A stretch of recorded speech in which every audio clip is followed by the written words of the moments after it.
तुम मेरी मंगेतर से निकाह कर लो नोमी। नुमान बाबर ने बड़े इल्तिजाया अंदाज से अपने दोस्त से कहा, जो इस वक्त सिगरेट की कश लगा रहा था। गरेबान के 3 बटन खुले हुए थे। गले में स्टील की जंजीर नुमा चैन थी। बड़ी हैरत से उसने नुमान बाबर को देखा। क्या कहा तुमने? नोमी अपनी सिगरेट पीना भूल गया था। उसे सिगरेट मुंह से बाहर निकालकर छत के फर्श पर फेंक कर उसे जूते से मसल दिया था। नुमान कहने लगा, मैं कह रहा हूँ कि मेरी मंगेतर से शादी कर लो। देखो, हम दोनों का एक नाम है और इत्तेफाक यह है कि हमारे बापों का नाम भी सेम है। गांव में वैसे भी दूल्हा शहर में ही रहता है और दुल्हन घूंघट में। नोमी कहने लगा, ठीक है, हमारे नाम एक जैसे हैं, लेकिन मैं तुम्हारी मंगेतर से शादी क्यों करूं? नुमान बाबर कहने लगा, यार मेरी बहुत बड़ी मजबूरी है। देखो, मैं जब इटली गया था तो मेरी माँ ने मुझसे कहा था कि मेरा रिश्ता किए बगैर वो मुझसे इटली जाने नहीं देगी। तब तो मुझे इटली जाने की जल्दी थी। मैंने हाँ कर दी। पिछले 3 साल से मैं इटली में हूँ और मुझे लगा कि जिस लड़की को मेरे नाम के साथ मंसूब किया गया है उसकी शादी कहीं और हो चुकी होगी, क्योंकि 3 साल का अरसा तो अच्छा खासा होता है। और मुझे इटली में एक और लड़की पसंद आ गई है और मैं उससे शादी कर चुका हूँ। अगर मैंने यहाँ आकर अब दूसरी शादी की तो यकीनन मेरे शनाख्ती कार्ड से वो उस तक बात का पता लगवा लेगी और मुझे मेरा ग्रीन कार्ड मुझे नहीं मिलेगा। देखो, तुम मेरी मदद करो। मुझे अपनी मंगेतर पसंद भी नहीं है और मैं ये शादी नहीं करना चाहता।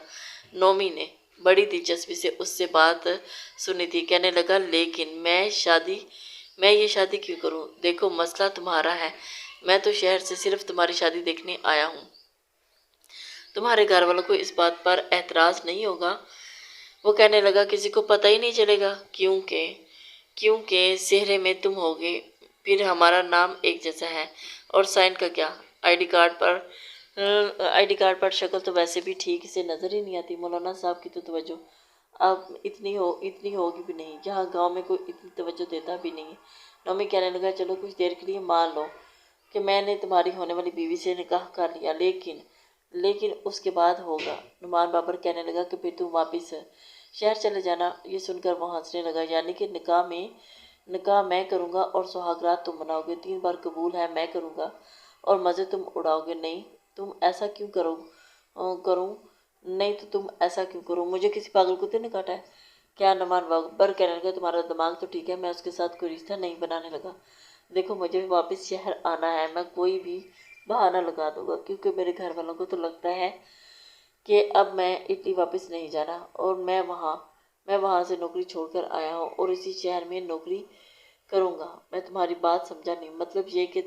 मतलब ये कि शादी होते ही मैं अपनी बीवी को शहर ले आऊँगा और उसके बाद तुम जानो और वो तुम्हारे घर पर ही रहूँगा। वहाँ से मैं बहाना बनाकर इटली चला जाऊँगा, क्योंकि मेरी इटली की टिकट कंफर्म है। 2 दिन के बाद मुझे हर हाल में इटली जाना है। ये सुनकर नोमी कहने लगा, तुम्हारा दिमाग तो ख़राब नहीं हो गया क्या? देखो, मैं किसी भी लड़की को अपने घर पर नहीं रख सकता। तुम जानते हो कि मैं मन मौजी किस्म का इंसान हूँ और जिम्मेदारी नहीं ले सकता। और मैं क्यों ज़बरदस्ती किसी के साथ किसी लड़की को अपने गले डालूंगा जिसे मैंने ना देखा और ना ही उसके बारे में कुछ जानता हूँ। देखो, मैं दोस्ती में इतना बड़ा काम नहीं कर सकता। नुमान बाबर कहने लगा, देखो, मैं तुम्हारे सामने हाथ जोड़ता हूँ। तुम बेशक उसके साथ कोई ताल्लुक़ कायम मत करना। बस उसे अपने पास रखना। जब मैं वापस आऊँगा तो सारे मामलात ठीक कर लूँगा। लेकिन अभी मेरे बाप को माइनर हार्ट अटैक हुआ है। इस वक्त इनकार करना मेरे बाप की जान को खतरा ले सकता है और इस वक्त बहुत परेशान हूँ। 6-8 महीने में वापस आ जाऊँगा। प्लीज़ मेरी बात मान लो। नुमान बाबर हाथ जोड़े अपने दोस्त की मिन्नत कर रहा था और नोमी ये सुनकर परेशान था। क्या उसे की बात मान लेनी चाहिए? मेरी बात मान लो। नुमान बाबर हाथ जोड़े अपने दोस्त की मिन्नत कर रहा था और नोमी ये सुनकर परेशान था।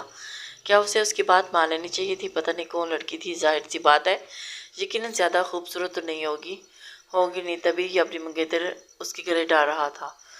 2 घंटे बाद बारात जानी थी और नुमान बाबर ने खास तौर पर मिन्नत समाजत करके नोमी को शहर से अपनी शादी पे बुलाया था, लेकिन उसे पता नहीं था कि वो इस अपनी बला को उसके गले डालना चाहता है। फिलहाल तो उसके पास दूसरा रास्ता नहीं था, इसलिए सफ़ेद रंग की शलवार कमीज़ पहनकर तैयार हो गया। दोनों एक ही कमरे में थे। नुमान बाबर ने अपने हाथों से नोमी को सेहरा पहनाया और बार बार नोमी ये कह रहा था, देख, मैं सिर्फ निकाह करूँगा, मैं तुम्हारी बीवी के साथ कोई ताल्लुक़ नहीं रखूँगा। वो कहने लगा, ठीक है, फ़िलहाल मत रखना, फिलहाल तो मेरा मसला हल कर दो, और देखो ये सेहरा मत उतारना किसी भी सूरत में। कहने लगा अच्छा अच्छा अच्छा। नुमान बाबर अपने कमरे में ही था और बाहर नुमान बनकर उसका दोस्त नोमी गया था। बहरहाल बारात जा चुकी थी और नोमी सेहरे में बेतहाशा परेशान था। एक तो शहर से आया था और उसके वालिदैन भी हयात नहीं थी, बस जॉब करता था। बाप का एक छोटा सा फ्लैट था जो छोटे छोटे 3 कमरों पर मुश्तमिल था। नोमी वहाँ रहता था, छड़ा छाड़ था, इसलिए अपनी मर्जी का मालिक था। बहरहाल निकाह हो चुका था और रुखसी भी हो चुकी थी।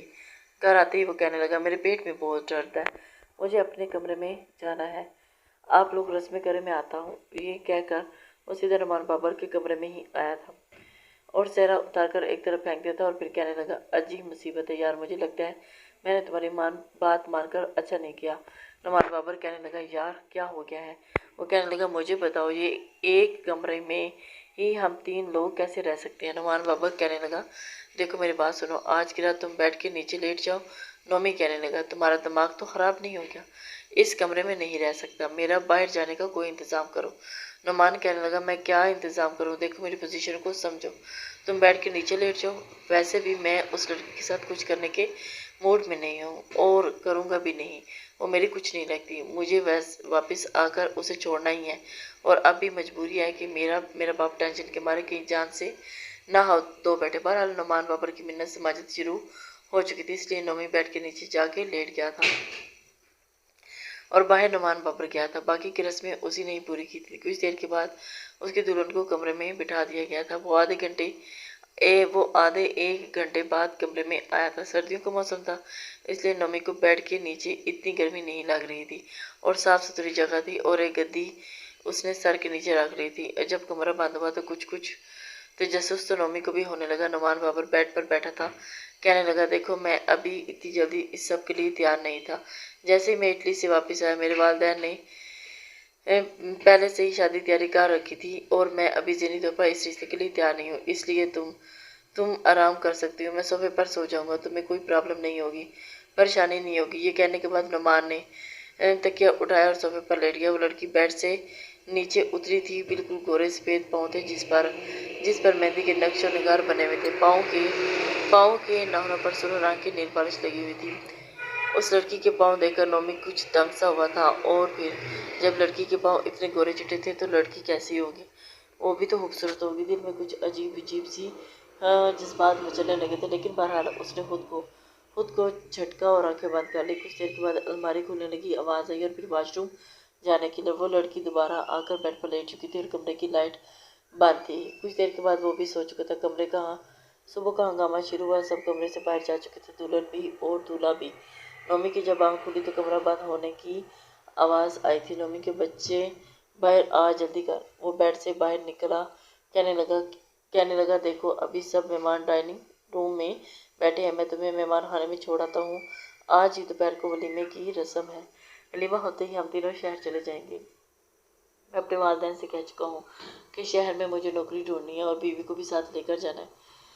नोमी कहने लगा अच्छा ठीक है। नुमान उसे गेस्ट रूम तक छुड़ाया था और वलीमा होने के बाद फ़ौरन ही वो लोग वहाँ से 7 बजे ही वो अपनी बीवी के साथ बस स्टैंड पर पहुँचे तो नोमी वहाँ से पहले ही मौजूद था। लड़की ने काले रंग की चादर में अपना चेहरा छुपा रखा था और आंखें बेहद हसीन लग रही थी। काले रंग का काजल उसकी आंखों को और भी ज़्यादा खूबसूरत बना रहा था, लेकिन नुमान का हाथ पकड़े हुए वो बिल्कुल उसके साथ खड़ी थी। ये देखकर तो नोमी को बहुत तब चढ़ी थी। नोमी ने नज़र चुराई, बस आ चुकी थी। वो पीछे जाकर बैठ गया। अलबत्ता वो दोनों एक ही सीट पर बैठे थे, बहुत मुख्तसर सी बातें कर रहे थे। तकरीबन पूरे रात का सफ़र ही था। सुबह 7 बजे उन्होंने पहुंचना था, इसलिए बीच में बस एक बार रुकी थी। जब नोमी बाहर निकलने लगा तो उसकी नज़र उस लड़की पर पड़ी जो नुमान के कंधे पर सर रखे सो रही थी। अभी भी चादर का से चेहरा छुपा हुआ था, पता नहीं क्यों, लेकिन अंदर ही अंदर कुछ हुआ था। लेकिन बहरहाल उसने खुद को झटका कि वो उसकी कुछ भी नहीं लगती थी, वो तवज्जो ही ना दी थी बेतरफ। वो बाहर निकल गया, बैठा चाय पी कर और बाकी फिर सफ़र यूं ही गुजर गया था। सुबह 7 बजे वो लोग शहर पहुंच चुके थे। नोमी उसे अपने घर ले आया और नुमान ने उस लड़की से कहा कि तुम कमरे में जाकर आराम करो। वो कमरे में जा चुकी थी। नुमान कहने लगा मैं उसे आज ही बता दूंगा कि मैं कल इटली वापस जा रहा हूँ और चंद दिन में आ जाऊँगा, लेकिन मैं वापस नहीं आऊँगा, मुझे 6-7 महीने लग जाएंगे। फिर कहने लगा नोमी देखो, मुझे ये लड़की पसंद है, इसलिए तुम इससे दूर ही रहना, क्योंकि पहले तो मैंने उसे देखा नहीं था, लेकिन ये लड़की बेहद खूबसूरत है। जैसे मुझे ग्रीन कार्ड मिलेगा, मैं इटली वाली लड़की को छोड़ दूंगा और वापस आ जाऊंगा और आकर इसी से शादी करूंगा। ये सब हम मिलकर मैनेज कर लेंगे, लेकिन तुम इसे हाथ तक नहीं लगाओगे। नोमी कहने लगा, देखो मुझे कोई दिलचस्पी नहीं है, समझ आई ना, और मैं शादी करना ही नहीं चाहता।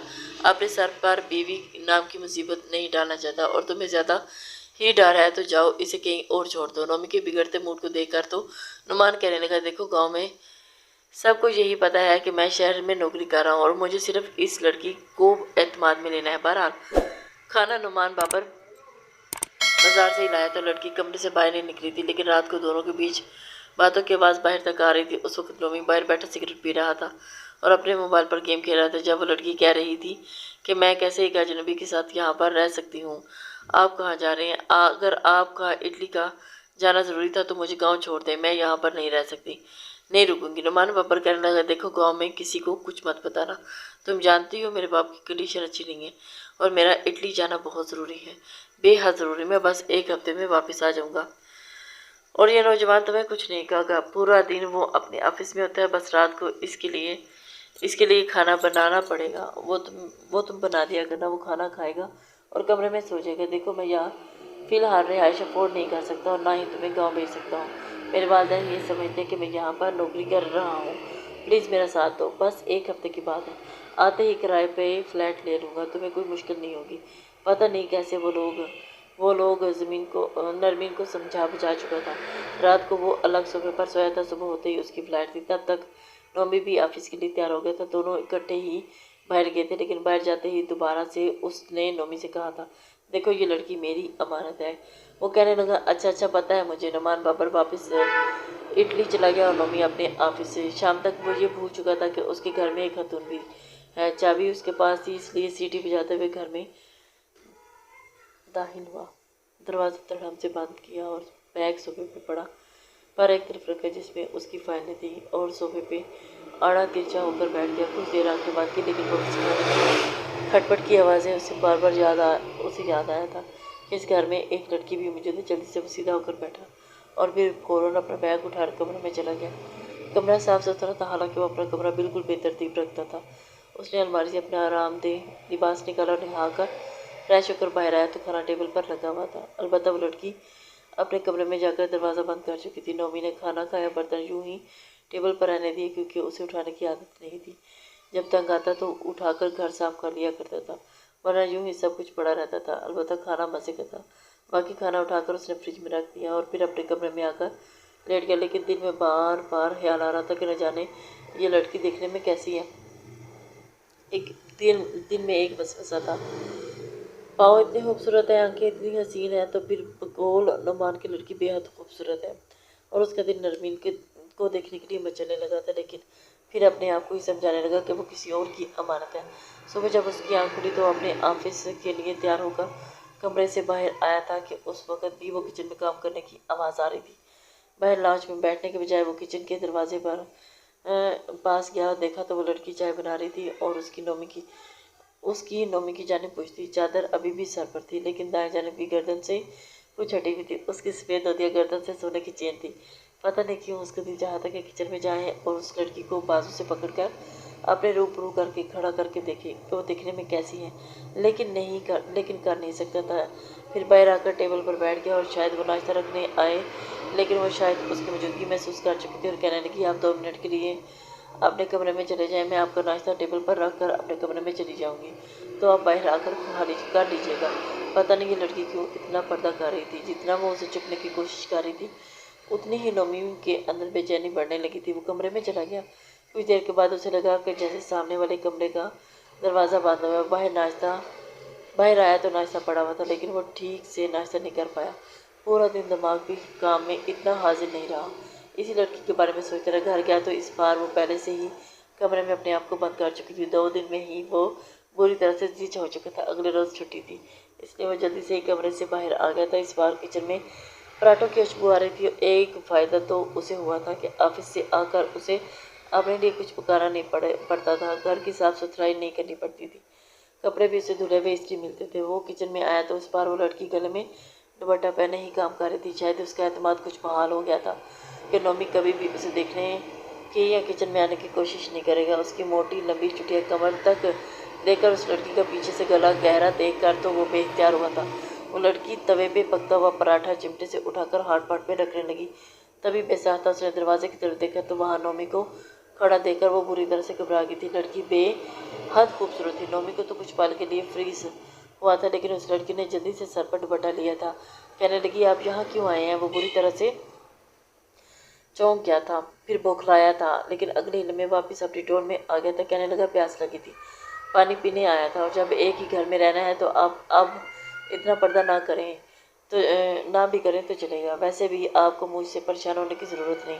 उसने किचन में रखी फ्रिज का दरवाज़ा खोला और पानी की बोतल निकाली, गिलास पकड़ा और किचन से बाहर चला गया। इस बार वो टेबल पर ही बैठा रहा। वो लड़की कहने लगी, आप प्लीज़ अपने कमरे में चले जाए, मैं आपका नाश्ता टेबल पर रख दूँगी। कहने लगा, क्यों? मैं क्यों कमरे में जाऊँ? मेरा घर है, जहाँ दिल चाहेगा बैठूँगा। आपसे तो कह रहा हूँ कि आपको मुझसे कोई भी नुकसान नहीं पहुँचेगा। आप आज़ादाना तौर पर घर में घूम फिर सकते हैं। वो कहने लगी, जी नहीं, मुझे ऐसा कोई शौक़ नहीं है, मुझे अच्छा नहीं लगता, आप अपने कमरे में जाएं। वो कहने लगा, अगर मैं ना जाऊँ तो? वो कहने लगी, बहुत ही बदतमीज़ किस्म के इंसान है आप। मैं रात को ही नुमान से बात करूँगी। वो कहने लगा, मैंने क्या बदतमीज़ी की है आपसे? देखे, मैं अपने आप को एक कमरे के अंदर कैद नहीं रख सकता। वो कहने लगी, ठीक है, फिर मैं रख लेती हूँ, आप कमरे में जाएं, मैं नाश्ता करके अपने कमरे में चली जाऊंगी। पूरा दिन फिर कमरे से बाहर नहीं आऊँगी। नोमी को अंदाज़ा हो चुका था कि लड़की नहायत शरीफ है। पता नहीं क्यों इसके दिल में उस लड़की के लिए एहतराम सा आ गया था, और वो फिर चुपचाप कमरे में चले गया। कुछ देर के बाद बड़ी ज़ोर से कमरे का दरवाज़ा बंद होने की आवाज़ आई थी। नोमी के चेहरे पर मुस्कुराहट भरी थी, क्योंकि वो लड़की अपने गुस्से का इजहार कर रही थी। बाहर आया तो नाश्ता पड़ा हुआ था। नाश्ता करने के बाद ज़्यादातर वक्त उसने लॉन्च में टीवी देखकर ही गुजारा था। फिर अपने कमरे में चला गया। रात को वो गहरी नींद सो रहा था जब उसके कमरे पर दस्तक हुई थी। बड़ी धीरे धीरे से दस्तक हो रही थी, और उस वक्त उसके कमरे के बाहर कौन था? वो लड़की तो ऐसी हरकत कर नहीं सकती थी। फिर भी वो कमरे के दरवाजे के पास आया और कहने लगा, कौन? वो कहने लगी, नरमीन। दरवाज़ा खोलने बड़ी घबराई हुई आवाज़ थी। नोमी ने जैसे ही दरवाज़ा खोला, वो लड़की सीधी उसके साथ लगी थी। वो तो बुरी तरह से बौखला के रह गया था। कहने लगी, चीची, चोर घर में चोर आ गए हैं और मेरे कमरे के अंदर है। ये कहकर उसने जल्दी से दरवाज़ा बंद करके लॉक किया, और इस वक्त वो बिना दुपट्टे के उसके सामने खड़ी थी। कमरे में सिर्फ नाइट बल्ब चल रहा था। उसकी आंखों में होप था, चेहरे पर पसीना और बदहवासी। कहने लगी कि मेरे कमरे में खिड़की के जरिए 2 नौजवान दाखिल हुए हैं। वो तो शुक्र है मेरी आँख खुल गई और मैं भागकर इधर आ गई हूँ। मुझे बहुत डर लग रहा है। वो अभी भी उसके बहुत करीब थी। वो कहने लगा, आप परेशान ना हो, बैठे, मैं देखता हूँ कौन है। इससे पहले कि वो दरवाज़ा खुलता, नरमीन ने उसका हाथ पकड़ा था और कहने लगी, नहीं नहीं नहीं, आप क्यों नहीं समझ रहे, बाहर क्यों जा रहे हैं? उनके हाथ में पिस्टल भी देखी थी, वो आपको जान से भी मार डालेंगे। उसने हिचकिचाते हुए कहा। नोमी कहने लगा, अरे कुछ नहीं, कहते हैं मुझे लड़ना आता है, आप कमरे में बैठ जाए, मैं देख लेता हूँ कौन है। ये कहते हुए उसने अलमारी के पास जाकर अलमारी खोली और फिर दराज में से एक पिस्टल भी निकाली। ये देखकर तो नरमीन की रंगत उड़ी थी। कहने लगी, ये लीजिए, आप क्या करने जा रहे हैं? नोमी कहने लगा, उनको मज़ा ना चखाऊं, वो होते कौन है? मेरे घर में आने वाले, हटो पीछे से, पीछे मैं देखता हूँ। वो उसके सामने आकर खड़ी थी। नहीं नहीं नहीं, आप नहीं जाएंगे। अगर उन्होंने आपको मार डाला तो मैं क्या करूँगी? मुझे बहुत डर लग रहा है, प्लीज़ आप बाहर नहीं जाए। वो कहने लगा, मैं बाहर नहीं जाऊंगा तो वो अंदर आ जाएंगे। अभी वो बात कर ही रहा था कि जब कमरे में दस्तक हुई। दरवाज़ा खोलो, बाहर से उन नौजवानों की आवाज़ आई थी। उसने नरमीन को दरवाजे के पीछे खड़ा किया और कहने लगा, यहीं खड़ी रहना, चुप रहना। बहुत डर गई थी, लेकिन जब नुमान ने देखा कि वो दुपट्टे के बगैर है तो अपना लिहाफ बेड से पकड़कर उसकी तरफ फेंका। कहने लगा, लिपटो, खुद लपेटो खुद को। नरमीन ने उसे चादर से अपने आप को लपेटा। नुमान ने आहिस्ता से दरवाजे को नॉब घुमाया, पिस्टल हाथ में ही थी। जैसे ही वो नौजवान अंदर आया तो उसने पिस्टल का बट बड़ी ज़ोर से उसके सर पर मारा था। वो वहीं पर बेहोश हो चुका था, लेकिन उसके पीछे एक और नौजवान था जिसने धक्के से दरवाज़ा खोला और नुमान का गिरबान पकड़कर उसे मारने लगा। नुमान भी उसे मार रहा था और नरमीन की जान निकली हुई थी। एक गोली चलने की आवाज़ आई तो नरमीन के होश उड़े थे, क्योंकि गोली नोमी के बाजू पर लगी थी और वो बुरी तरह से चीखी थी। लेकिन इतनी देर तक नोमी उसके सर पर पिस्टल के कई बार मार चुका था। दूसरा नौजवान भी बेहोश हो गया था। नरमीन की तो रंगत ही उड़ी हुई थी।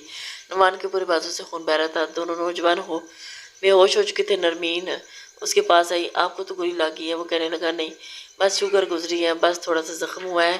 फिर उसे जल्दी से मोबाइल पकड़ा और पुलिस स्टेशन फ़ोन किया और सारी बात उन्हें बताने लगा। नरमीन उसका बहता हुआ मुँह देखकर परेशान हो गई थी। जल्दी से अपने कमरे में गई और एक कपड़ा लेकर आई और नोमी के बाजू पर बांधा था और कहने लगी, आप डॉक्टर पर चलें ताकि आपकी पट्टी कर दें। नोमी कहने लगा, नहीं इसकी ज़रूरत नहीं, बस हल्का सा जख्म है, ठीक हो जाएगा। कुछ ही देर में पुलिस आ चुकी थी और वो उन बेहोश नौजवानों को अपने साथ ले जा चुकी थी। नोमी नरमीन के कमरे में आया और खिड़की बंद करके अच्छे से लॉक करके पर्दे दुरुस्त किए थे।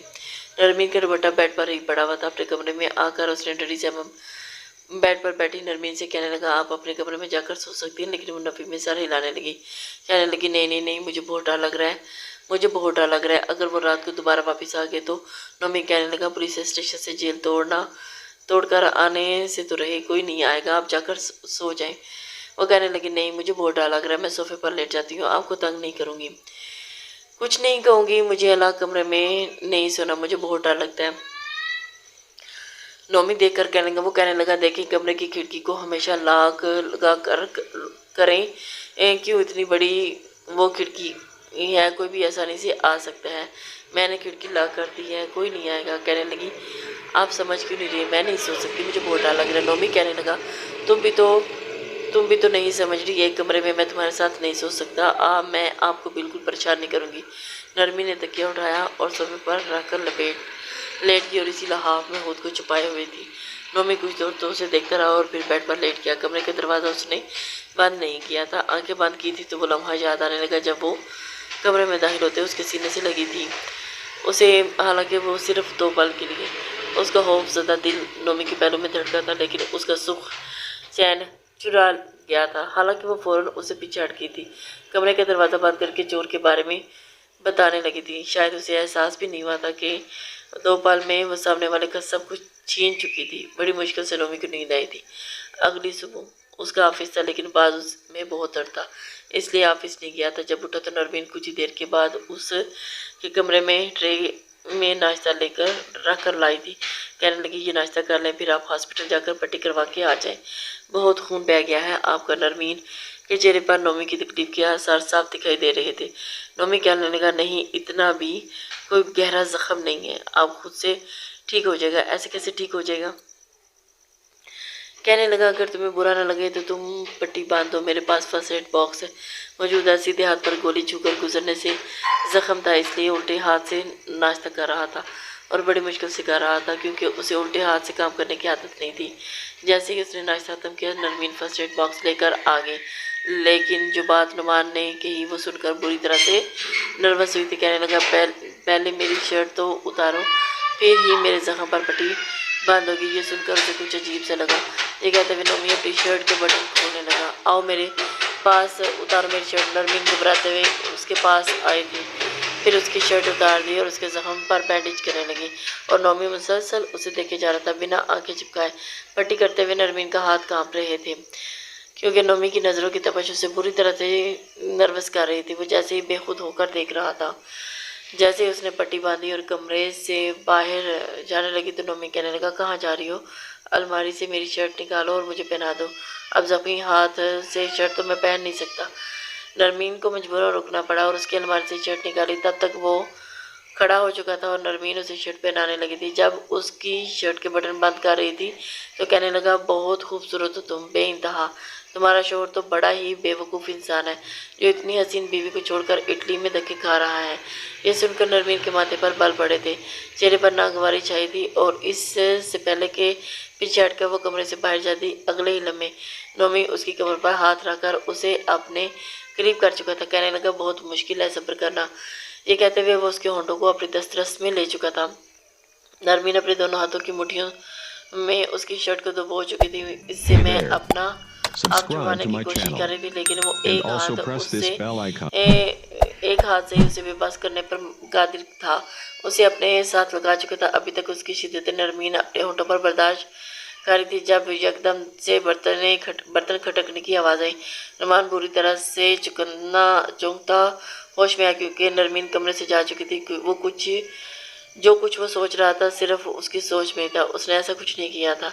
उसे शर्ट पहनाने के बाद वो उठ के जा चुकी थी और अपने तस्वर में ही उसकी अपनी शिद्दतें शिद्दतें लुटाता रहा और उसने सोच के उसका दिमाग ख़राब करना शुरू कर दिया था। जो अब तक कुछ उसे लग रहा था वो कर रहा था। वो एक ख्याल था, तसव्वुर था। जो जब तसव्वुर में इतना नशा था तो नरमीन की गुर्बत में कितना होगा। वो उसकी बीवी थी, ये बात तो वो जानता था, मगर नरमीन ही से नावाकिफ थी। बार बार रह कर नरमीन को एक उलझन सी बेचैनी सी हो रही थी। आज से पहले उसने किसी नामहरम को छुआ तक नहीं था, मगर अब वो नोमी की पट्टी कर रही थी, यहाँ तक कि उसे शर्ट लेस भी देख चुकी थी। आखिर को वो एक इंसान थी और फिर जवान भी थी। जज्बात तो उसके भी थे। शादी के बाद क्या कुछ मियाँ बीवी के बीच होता है उसे सब कुछ मालूम था, लेकिन शादी से चंद रोज़ पहले ही नरमीन की सहेलियाँ उसके पास आई थी और उसके गिर्द घेरा तंग करके बैठ गई थी। तो वो थोड़ी सी हिचकिचा से गई थी। जानती थी कि उसकी सहेलियों को उसकी अम्मा नहीं भेजा है। शर्माए हुए अंदाज में उसका चेहरा देखकर जब वो उसके करीब एक सहेली कहने लगी, देखो शादी के बाद लड़की के साथ ऐसा होता है। सच पूछो तो ज़िंदगी की शुरुआत तभी होती है जब मियाँ बीवी एक दूसरे पर मोहब्बत निछावर करते हैं और एक दूसरे को अपने होने का एहसास दिलाते हैं। ये कहकर तो वो उससे सरगोशनुमा अंदाज में मियाँ बीवी के ताल्लुकात के बारे में बता रही थी और वो शर्माए जा रही थी। पहले तो उसके दिल में अपने होने वाले शोहर के लिए किसी तरह के कोई जज्बात नहीं थे, बल्कि वो तो सोच सोच कर ही शर्मसार सी होती रही रहती। मगर धीरे धीरे उसका दिल भी थोड़ा मचलने लगा था कि शादी के बाद जब शोहर करीब आएगा, प्यार से बालों में हाथ फेरेगा, कमर पर हाथ रखेगा और फिर जब आगे लम्हा तय करेगा तो ऐसा कैसे महसूस होगा। वो तो इस एहसास से ही शायद मर जाएगी। और इस तरह की सोचें सोचती रही, मगर अब उसके शोहर चले जाना, अब एक गैर लड़के के अपने सामने बगैर शर्ट देखने, ये बात नरमीन को अंदर ही अंदर बेचैन सिखा रही थी। किचन का काम खत्म करने के बाद वो सीधा कमरे में गई थी और अपने मोबाइल से नुमान को कॉल मिलाने की मुसलसल कॉल पर कॉल जारी थी, मगर नुमान कॉल नहीं उठा रहा था। आंखों में आंसू भी बाहर आए थे। तकरीबन आधे घंटे के बाद नुमान की ने कॉल उठाई थी और झिझिलाकर कहने लगा, क्या हो गया है? मैं यहाँ पर कोई पिकनिक पार्टी करने तो नहीं आया हूँ। कहाँ पर आया हूँ? जब एक बार कॉल करने पर कॉल नहीं उठा रहा तो इसका मतलब हुआ ना कि मैं मसरूफ़ हूँ। बार बार कॉल क्यों कर रही हूँ? बताओ कौन सी सुनामी आ गई है वहाँ पर? वो ये बात करते हुए उसे झिड़क चुका था और मोटे मोटे आंसू नरमीन की आंखों से गिरने लगे थे और उसे एहसास हो गया था, क्योंकि वो 2 हफ्तों के बाद उसे कॉल कर रही थी और रोते हुए कहने लगी कि बहुत बुरे हैं आप। आप बिल्कुल भी मेरा ख्याल नहीं रखते। उसकी रोने की आवाज़ नुमान ने थोड़ा हड़बड़ा सा